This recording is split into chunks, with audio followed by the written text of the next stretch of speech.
one of the things I'm going to get to talking to you about what makes the impact of your social media postings. So I'm going to post that. I'm going to use it a couple of times because we've got the, I was just hammered by my friend Monina, who really should be here because she's the social media expert. But she told me that she posted Run for Recovery's coming up and she's doing the sign up. And she already got on me about it, and now I have a post, and now I have a reason to say, hey everybody, I just did this, and by the way, Run for Recovery's coming up, and I can post a link to it. Thank you. So that's something, that's just one little example of a way to get a message across and really impact your audience. Okay, how many of you have a social media account? How many of you have more than one? Ooh, good for you. How many of you checked your feed today? Okay, so you get it. How many of you learn about issues or events happening in your community because of posts? All right, so you know what it's for. Despite the negative rap it gets, and you know, with Facebook and the analytics going to Cambridge, and 87 million of us have our information now being out there. By the way, if you haven't done so, go to USA Today did an article. I think Tiffany Tarpley did a story this morning about how to clean up your Facebook. I did it, and I downloaded my information that they had. Scary. I was fortunate. I'm very careful about what I post because I do work in the public, and there are some wacky people out there. Yes, but I'm careful about what I post, but at the same time, it's like I post a lot, and that's something to be aware of. So definitely go check your accounts, check your security levels, that kind of thing. What we cannot deny is that social media has definitely changed the way we communicate, has it not? Yeah, so I remember several years ago, my husband's father passed away. And so this was probably, I think it was 2012 maybe. And I had said to him, you know, I'll start making phone calls letting people know. And he said no. He goes, just put a post on Facebook, we can reach more people that way. Well, I did that, and it infuriated a friend of mine. Absolutely infuriated her. And she called me irate that I would let her know about his father's death on Facebook. And I said to her, you know, honey, this is the way we let people know about events in our lives. We let people know about births. We let people know about deaths. We let people know about sickness. We let people know about success. And then there are those posts that are just simply annoying. I don't care that you're at Walmart, you know. I don't care that you had oatmeal for breakfast. So what I want you to think about is when you do post, ask yourself a couple of questions. Is it relevant? Does it impact the greater good? Does it educate? You know, and be very, very careful about posting from, I don't want to, well, I'll say fake news. Okay, be very, very careful about, because you will be unfriended by a lot of people these days. And so be very careful about the fact that, you know, do your homework before you post. It's so easy just to hit share. It is so easy to do that. But before you do that, if something looks too good to be true, make sure you do your homework. Another thing, please do not send all of your friends these messages. Please do not accept the friendship from so-and-so and so-and-so because, you know, you know what? I delete you. If you send that to me, I'm done with you, because what you're telling me is you're too lazy to do your homework. And these things have been circulating the internet since like 2008. You know, I'm done. I don't have time to look at your post. So that's why I'm asking, you know, be careful what you post. Make sure it's relevant. How many of you follow charitable social sites? What do you like about them? I like they share the impact they're having in the community, who's involved, you know, what they're doing with the dollars that are donated, that kind of thing. What do you not like about them? Anybody? Sometimes they're too frequent. I hate when they ask me for money. Everybody asks me for money. It's annoying. So, But it works. but I'm going to get to that, Anita. It does work, but it's the way you ask. It's the way you ask. Just putting a donate now button up isn't your answer. So one of the things I would suggest, and I'm going to throw this out there, is Recovery Resources on Amazon Smile? Yes. Okay, good. If you haven't done so when you're shopping on Amazon Smile, Right. do add Recovery Resources as one of your charities. Almost daily, you know it. You can scroll through your feed, and chances are pretty good you're going to find a GoFundMe post asking for your help, somebody battling cancer, a car accident, even a lost job. And for the I would say last half decade maybe, if not longer, charitable organizations have learned to tap into social media better than anyone else to share their message, their events, and with the right post that gets shared, they will raise a whole lot of money. But social media has also become something else. It's become a moral compass for all of us. There really is such a thing as social media shaming. I heard the best one this morning. So a woman is standing in line in a bakery, and she hears two women behind her, and they make a comment, "I hope that fat doesn't buy all the cupcakes." What does she do? She bought all the cupcakes. Yes, girl. And she posted that because then she said, I was fat shamed in the thing, and I bought all the cupcakes. It went viral. It's just posted this morning. It's been shared over 25,000 times. It has become that's what I love about it, because it's suddenly her post. It's hilarious, first of all. Second of all, it makes you think, why would you say something like that? Exactly. You know, why do we have to be that mean? You know, we don't. So that's my point about it becoming a moral compass. Somebody can post a negative experience from a gym, a nursing home, or a donut shop, and when it goes viral, businesses will literally suffer. And you throw celebrities into that mix, stand back. The president's constant attacks on Amazon have already caused the company's stock prices to dip, but it's starting to level out now because now people are looking at it as just a personal vendetta he has against Bezos, right? Kylie Jenner, do you remember when she caused Snapchat's stock to drop 6% with one tweet? One tweet, the company lost $1.3 billion, all because she tweeted that she didn't like the redesign of the app. And then, not only did that happen, then it prompted someone to post a petition on change.org to get the company to change it back. So far, 1.2 million people have signed it. You know, that's power. That is power with a click. It's amazing. So when the New York Times article about Harvey Weinstein came out, actress Alyssa Milano tweeted a simple hashtag, #MeToo.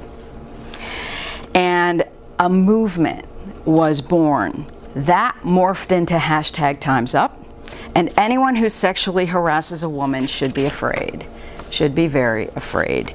And I mentioned GoFundMe before.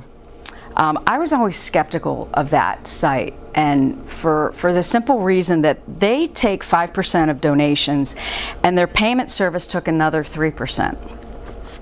Well, here's another great example of the power of social media. Following those California wildfires from last year,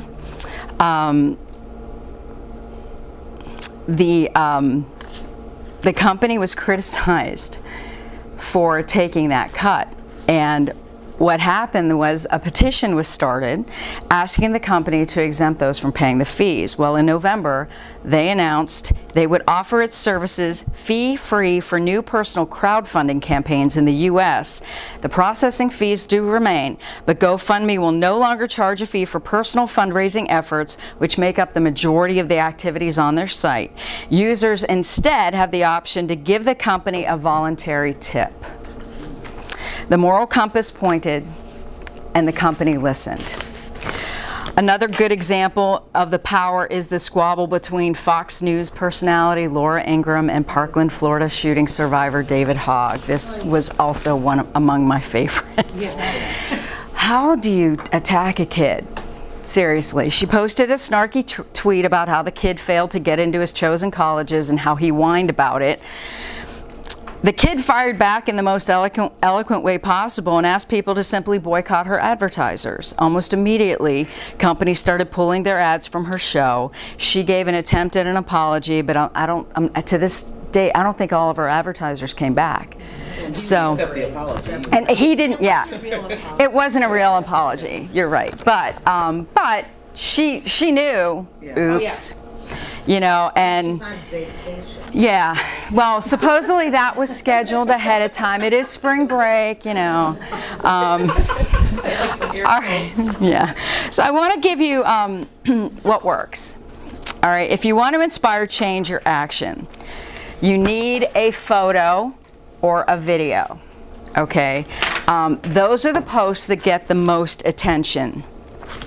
YouTube and other social media tools make it really easy for supporters to create and share their content. Let me give you an example. Invisible Children is a US-based charity that raises awareness for conflicts in Africa, and they tried to raise money to help rescue the child soldiers of Uganda. Participants were encouraged to upload a YouTube video to push public figures to rescue them, and the campaign was widely promoted on other social media channels. Over 80,000 people participated. Over 1,200 videos were made, and 66 moguls rescued those who took part. The 400-person campaign in Chicago, they protested in front of Harpo Studios. And thank you, Oprah. She gave them 7 minutes on her show and opened that up to 7.5 million people. So then there was the hashtag no makeup selfie. I don't know if you guys remember this. This was a few years ago. That was a campaign started by Cancer Research UK and encouraged women to post selfies wearing no makeup. It generated $12 million in 1 week.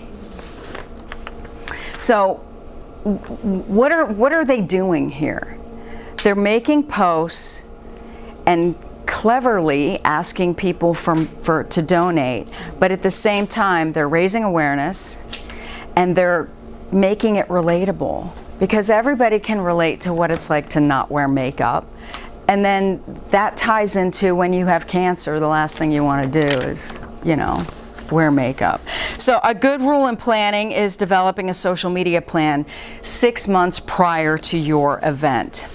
How often, if you've got an event coming up, do you suggest, if you're fundraising, trying to get people, for instance, the Run for Recovery, to post it where it's not too much invaded, where they're like, I just heard from her, but it keeps the message out there, but you're not, you know, doing it frequent enough, but not too frequent? What annoys you? Every day, probably. I wouldn't want to do it every day. I was thinking to do it a couple times a week. Here's what I would suggest you do. If you have, Recovery Resources has a business public page. Okay. I would look at your analytics, and I would look at the posts that generated the most activities, and you can do that on Insights. And I would look at the analytics, and what I would do is find out what time are people most active on social media. For us at Channel 3, and for me personally, it's from 6:30 p.m. to 1 in the morning. So all of the majority of my posts, they go either really early in the morning, because as soon as you get to work, maybe you scroll your feed, or as soon as you get somewhere, you're sitting in your car. And then, but the information posts I do, I usually post like 7:30, 8 o'clock. And those are the ones I find that generate the most reaction, the most thing. Now, there's a rule of thumb with Facebook. You should not be posting more than every 4 hours. So, and depending on what you're posting. So you want to post run for recovery, sign up, yada, yada, yada. That's all well and good. But I'm so sick of seeing that post. So what if you did another post? We do videos. We've been doing selfie videos. That's a Right. thing we've been doing a lot of. But show me where that money goes. Show me where the money goes. Don't show me, inspirational stories are phenomenal. People, you know, the videos from the event are phenomenal, but show me where the money goes. If I'm going to participate in this event, who am I benefiting and how directly? And that's the way, because everybody today, don't you want transparency? Everybody wants transparency. They want to know where their money is being spent. The other thing that does is it creates a sense of community. It creates a sense that if I pay my $30, I get my t-shirt, whatever, and I sign up for the Run for Recovery, I might be helping my neighbor. I might be helping my neighbor's kid. We don't think in those terms like just by posting, but if you start thinking in those terms, and that's what I do for a living. When I tell a story, I always tell organizations, people tell the story. I cover health. How many of you really listen to your doctor? No. But after 45, I listened to her. However, but if I post a story about, for example, I post a story about a new treatment for prostate cancer. You know, women, you're thinking, oh, it's for men, why should I care? Well, I post a story about a guy who has prostate cancer and he went through this treatment and this is his life story and blah, blah, blah, blah, blah. All of a sudden, he reminds you of your husband, your brother, your dad, your whomever, and then I slip that doctor soundbite in there, and all of a sudden I can keep your attention for 90 seconds. That's how you get, and also something, have all of you heard of content marketing? Mm-hmm. So do you understand what content marketing is? I don't know. Content marketing is basically the new way of doing things, and it came about. I'll give you a great example. So there was this pools and hot tub guy in Virginia, I think it was, and he, he's selling swimming pools and hot tubs and chemicals and porch furniture and whatever. And the recession hits. Who's going to buy a hot tub? Back in 2008, right? Who's gonna buy, nobody's digging a hole for a swimming pool when you're worried about your next paycheck. So what he started doing was he had his email list of all of his clients. And maybe once a week, he would put out an info, little sort of kind of newsletter with pictures and such of legit information. That information would be something like, hey, less expensive ways to maintain your hot tub. We all know money is tight. And then here's something else, granted, yeah, we have a deal, or, we're doing this, that, and the other. But he was posting information that was legitimate. He was posting information that he knew his customers needed. And he was posting information at a time when he knew darn well that those people couldn't afford to upgrade or do whatever. Well, what happened? It built such brand loyalty, he expanded, and he now is one of the biggest hot tub sales companies in the eastern half of the country. So people remember who gives you good information, and they also remember who tries to sell you the snake oil. So, Cleveland Clinic, perfect example. Every single day, they fire out a tweet that gives you legit info. Like this morning was, how good is oatmeal for you? But my favorite one, and they did it in a commercial too, my favorite one was, do you know what to do when you're having a heart attack? Do you know you should chew the aspirin? Don't just swallow it, chew the aspirin. I never knew that.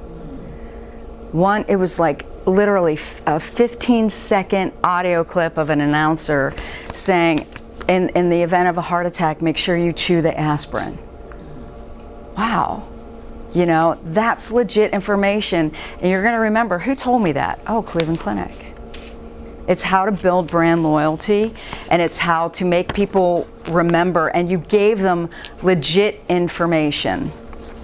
So you were talking about being authentic. That's a great example of that. The other benefit of social media is it allows information to reach a vast number of people in a short amount of time. Do you guys remember the ALS Bucket Challenge? How about Movember? Oh, I really hated that one, but it's a good cause.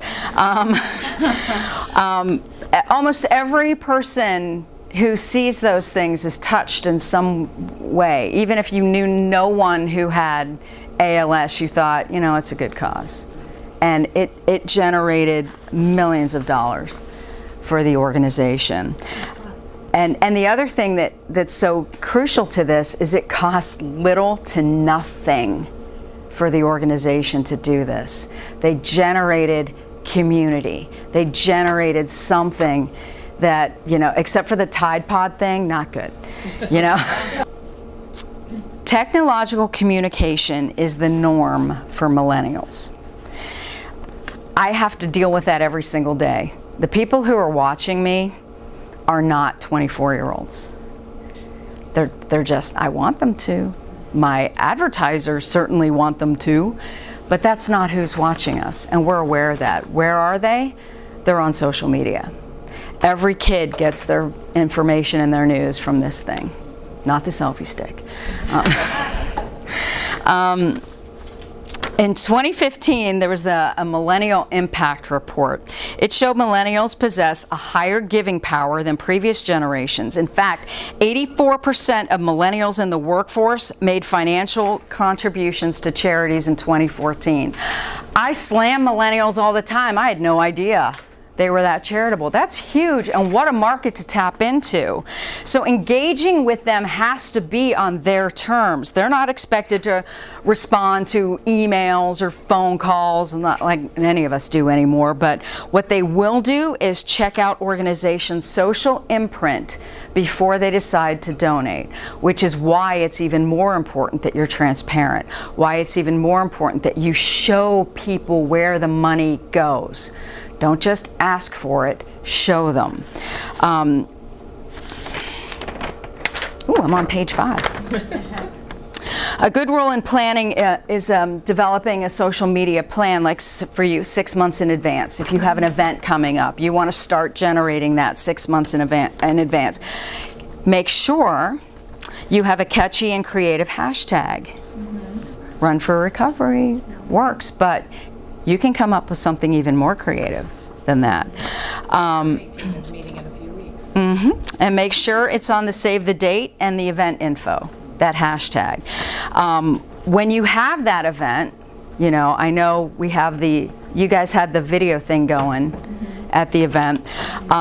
Display it and encourage attendees to post photos and videos using the hashtag. I wanted to post a picture of this beautiful woman running up a hill, and she made me feel so guilty, and she was killing it, and I was killing it, all right. I couldn't catch my breath. but anyway, that's my point. But you know, Run for Recovery, and here's Katie running up. Oh my gosh, she's a rock star. And remember, like I said, millennials live their lives online, so encouraging them to leverage their social networks benefits both them and your organization. Pay attention to the analytics. Know the time when your supporters are online, and know how they are engaging. So what you're looking at is what post worked, what post didn't. Posting the picture of the event, snore. You can do. Now I'm not saying don't do it. I'm just saying if you're posting that once a You're week. gonna hashtag Christy is boring. But seriously, I mean, think of it that way. If you're posting in those terms, you know, come up with something a little more creative. You guys are doing the videos, that's great. Again, hashtag Run for Recovery, hashtag I can do this, whatever. You know. Do you do automated posts? I do not, but I think we do for Recovery Resources. Okay, I do automated posts. They're awesome. For me, who has little to no time, they make a huge difference in my life, but you can't ignore them. So I use a thing called Hootsuite because I have 8 or 9 social media things now, and but if you have a public page on Facebook, you can't do it on your private page, but with Hootsuite you can. But if you have like a business page, if you go to publishing, on publishing you can go in and it says scheduled posts, and you create a post and then you can schedule it what time you want it. You can have posts going out like. So every Sunday morning at 8 a.m. I find these inspirational quotes, and I post one every Sunday morning, and I have them scheduled, I think, into July already. And the other beautiful thing about that is if you take the time, you can sit there, Happy Easter, Merry Christmas, Happy Thanksgiving, Happy 4th of July, you know, remember your veterans on Memorial Day, you know, whatever. It saves so much time. While that's all well and good, then you need to pay attention who's clicking on it, who's looking at it, who's doing what with it, who's engaging, and then you best like those comments or respond to those comments. So it's twofold. It's convenient, but it does require you to do some action. Also a no-no is overposting. So don't go nuts with a post every single hour. Spread your messaging over several different platforms, different times of the day. So I have Twitter, Instagram, Snapchat. I hate Snapchat. What are they? Facebook. What are the other ones?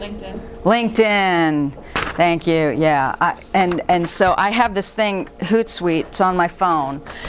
And when I see something, I can, like, literally, I'm not kidding you, I'm gonna sit in my car, I'm gonna take that picture I took of you, and I'm gonna like Scooby up a post, attach that picture, gonna look for the link to Run for Recovery, and I'm gonna post it, and I'm gonna copy it, then I'm gonna post it to Twitter right away, then I'm gonna post it to Facebook tonight at 7.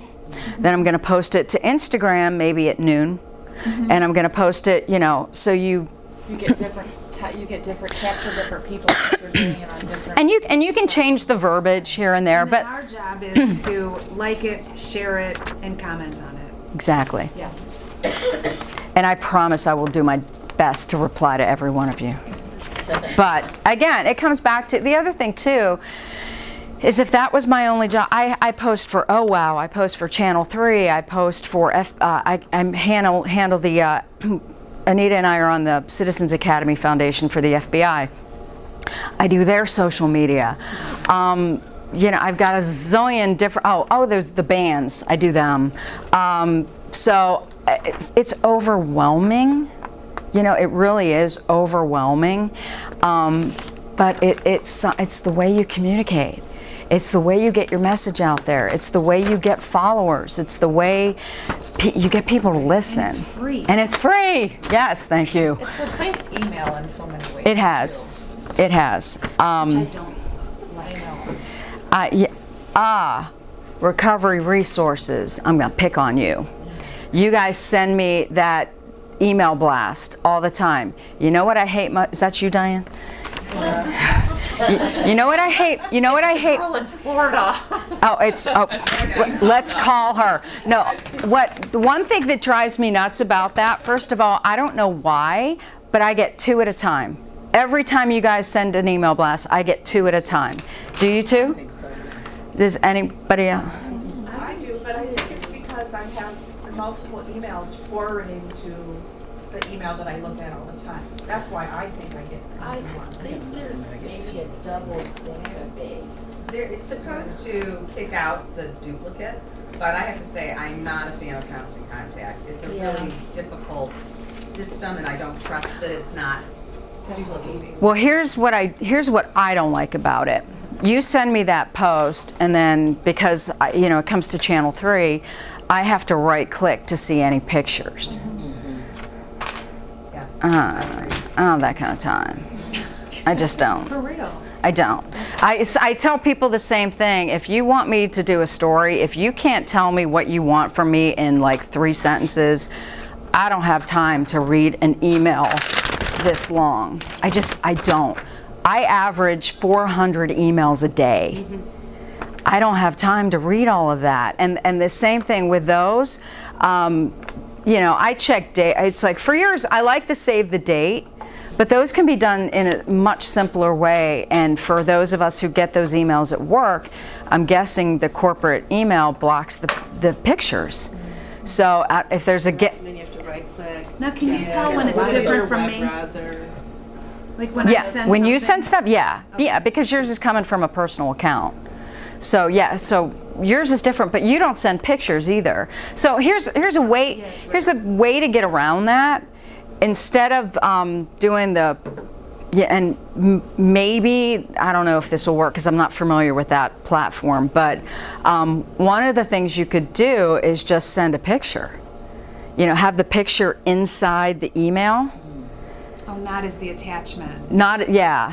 I got it. I don't know if it'll work. I mean, you can try it, but So we can go offline, but you can't just take 10,000 names and send an email. Right. You have to go through a platform. right. So no matter, even if it was just a picture in an email, most likely it would still show up, right-click to see the picture. So Sometimes I find if I take the email, download the picture, forward it to myself, and then paste that, you don't have to do it. that's we use Monkey something. MailChimp, that one. I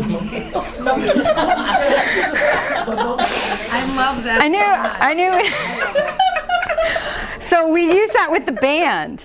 And that's exactly what we do because I get those emails and I'm like, my husband came up with that and he started sending them out. And now all my band guys send them out. And I didn't realize the picture comes through on that one. Messaging should be personal. Nothing gets people more interested in an event than an inspiring reason. Always find out how to reach people on an emotional level. If you can hit them here, you win.